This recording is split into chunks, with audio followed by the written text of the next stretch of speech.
అందరికీ నమస్కారమండి. జేస్తి కామెంట్ పెట్టి లైక్ చేసి మా ఛానల్ ని సపోర్ట్ చేయండి ఫ్రెండ్స్. హిందువులు జరుపుకునే ప్రతి పండుగకు ప్రాముఖ్యత ఉంది. నామ సంవత్సరంలో ఇప్పటికే ఉగాది, శ్రీరామనవమి పండుగలు ముగశాయి. హనుమంతుడు చైత్రమాసం పౌర్ణమి రోజున జన్మించాడు. ప్రతి సంవత్సరం చైత్రమాసం పౌర్ణమి రోజున హనుమత్ జయంతి జరుపుకుంటాము. ఈ ఏడాది హనుమాన్ జన్మదిన తల్లో వచ్చింది హనుమాన్ జయంతి ఘడియలు ఎప్పుడు ప్రారంభమయ్యాయి, ఆ రోజు ఎలా పూజ చేయాలో తెలుసుకుందాం. హనుమంతుడు శవుని అవతారం. అంజనదేవి కేసరిలా కుమారుడు త్రేతయుగంలో హనుమంతుడు అంజని తల్లి గర్భం నుండి జన్మించాడు. హనుమంతుడు సూర్యోదయ సమయంలో జన్మించాడు. హనుమంతుని జన్మోత్సవం వైశాఖ శుద్ధ దశమి నాడు జరుపుకుంటారు. హనుమాన్ జన్మ ఉత్సవం శుభ సమయం చైత్రమాసం పౌర్ణమి తిథి ప్రారంభం ఏప్రిల్ 12 తెల్లవారుజామున 3:21 గంటలకు చైత్రమాసం పౌర్ణమి తిథి ముగింపు ఏప్రిల్ 13 ఉదయం 51 గంటలకు. హిందూ పంచాంగం ప్రకారం ఏప్రిల్ 12న హనుమాన్ జయంతిని జరుపుకోవాలి.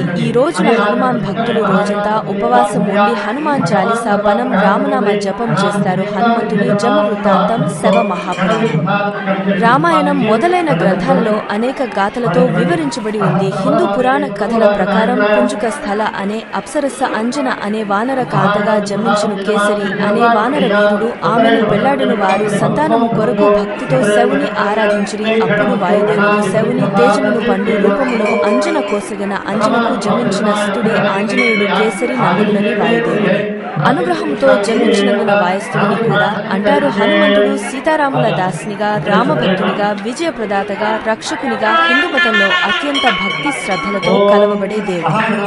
ఆంజనేయుడు హనుమాన్ బజరంగబలి వంటి ఎన్నో పేర్లతో హనుమంతుని ఆరాధిస్తారు. హనుమంతుడు ఆంజనేయ దేవి కేసరిలో పుత్రుడు వాయుదేవుని, ఔరస్స పుత్రుడు, ఎర్రని కన్ను కలవాడు, మహాసముద్రాన్ని దాటినవాడు, లంకలో బందీ అయిన సీతమ్మ బాధను భరించినవాడు, లక్ష్మణుని ప్రాణాలను నిలిపినవాడు. హనుమత్ జయంతి రోజు హనుమత్ భక్తులు రోజంతా ఉపవాసం ఉండి హనుమాన్ చాలీసా పఠనం రామనామ జపం చేస్తారు. హనుమత్ జయంతి రోజున ఈ 5 రాసుల వారు స్వామి వారిని పూజిస్తే చాలు అనుకున్న కార్యాల సిద్ధి స్థాయిని పురోహితులు అంటున్నారు. వీరిలో మొదటి వారు కర్కాటక రాశి. వీరి కుటుంబాన్ని ప్రేమిస్తారు, ఎదుటివారి కోసం త్యాగం చేస్తారు. వీరు జాలి దయ ఎక్కువగా కలిగి ఉంటారు. సందర్భాన్ని బట్టి వీరిలో చిరాకు ఎక్కువగా కనిపిస్తూ ఉంటుంది. తమ చాతుర్యంతో బాధలో ఉన్న వారిని ఆనందంగా కలిగే విధంగా చేస్తారు. స్నేహితులు, కుటుంబ సభ్యులతో కలిసి ఉండడానికి ఎక్కువగా ఇష్టపడతారు. ఈ రాశి వారికి ఆంజనేయ స్వామి కృపా కటాక్షాలు ఎల్లప్పుడూ వెన్నంటే ఉంటాయి. రెండవది సింహరాశి. వీరు ఎదుటివారిని ఇంటే ఆకట్టుకుంటారు. ఆలోచన కంటే పనికి ఎక్కువ ప్రాధాన్యతను ఇస్తారు. ఇతరులను ముందుండి నడిపించే గుణం ఉంటుంది. వీరికి వారిపై ఎక్కువ నమ్మకం, ఆత్మవిశ్వాస, ధైర్యం, అమితమైన శక్తి సంపదల వంటి గుణాలు ఉంటాయి. వీరికి పుట్టకతోనే నాయకత్వ లక్షణాలు ఉంటాయి. వీరు ఆంజనేయ స్వామిని పూజిస్తే అనుకున్న పనులు త్వరగా జరుగుతాయి. ఇక మూడవది వృషభ రాశి. వీరికి వారిపై నమ్మకం ఎక్కువ. ట్రెడిషనల్ టైపు అన్నమాట. వీరిలో ఓపిక, విశ్వాసం, పట్టుదల ఉంటాయి.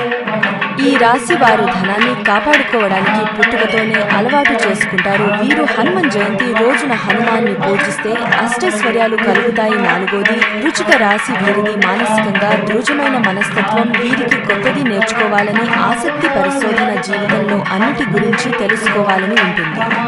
మా జీవితం నా ఇష్టం అన్నట్టుగా ఉంటారు. నష్టాన్ని పెద్దగా పట్టించుకోరు. కనుక ఈ రాశి వారు ఆంజనేయ స్వామి వారిని పూజిస్తే మీరు విజయాన్ని సాధిస్తారు. ఐదవది కన్యారాశి. ప్రస్తుతం చాలా మంది కోటీశ్వరులు ఈ కన్యా రాశి వారే అని చెప్పవచ్చు. వీరిలో జాగ్రత్త, పరిపూర్ణత ఖచ్చితంగా ఉంటాయి. ఒక పని మొదలు పెట్టాక ఎన్ని సమస్యలు వచ్చినా వెన్ను తిరిగి చూడరు మరియు ఆ పని పూర్తయ్యేంత వరకు నిద్రపోరు. వీరు హనుమాన్ చాలీసా చదివితే చాలా మంచిది.